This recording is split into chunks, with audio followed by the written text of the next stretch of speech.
prosseguimento às teorias evolutivas, vamos começar a falar na nossa aula de hoje sobre o tal do darwinismo. Então, pessoal, o tal do darwinismo, ou a teoria proposta por Charles Darwin, a gente vai começar muito a cair naquela base da tal da seleção natural. Então, galera, o darwinismo simplesmente foi o quê? Foi os pensamentos de Darwin, onde simplesmente ele viu a ideia de Lamarck e simplesmente deu uma melhorada na questão da teoria proposta por Lamarck. Então, diferenciação em relação do darwinismo para o lamarckismo. Primeira coisa, no darwinismo, ele diz o quê? Que o meio ambiente vai fazer o quê? Ele vai selecionar os seres em que se adequam ou que estejam adaptados às suas condições. Já no lamarckismo, ele diz o seguinte, que eu tenho que me adaptar ao meio ambiente, ou seja, o ser vivo ele tem que se adaptar ao meio ambiente. Então, essa é a primeira diferenciação crucial entre elas.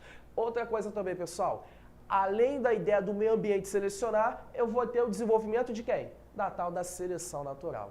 Então, essa famosa teoria de Darwin, a tal da seleção natural, isso aí, basicamente, ela foi muito mais aceita do que a teoria proposta por Lamarck. Então, problemas tanto na teoria de Lamarck quanto na teoria de Darwin.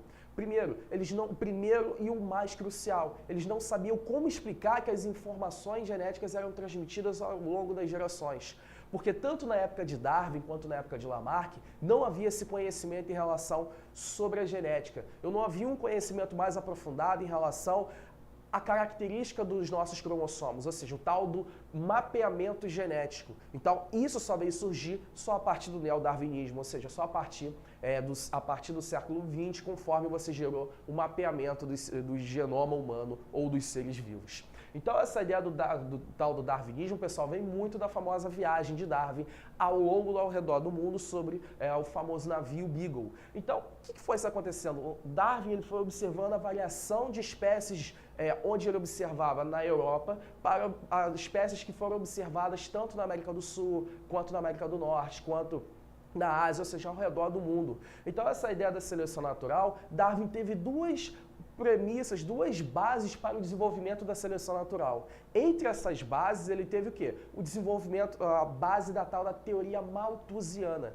Ou seja, só para nós relembrarmos, a teoria malthusiana dizia o seguinte, que a população tende a crescer numa PG e os alimentos vão tender a crescer numa PA.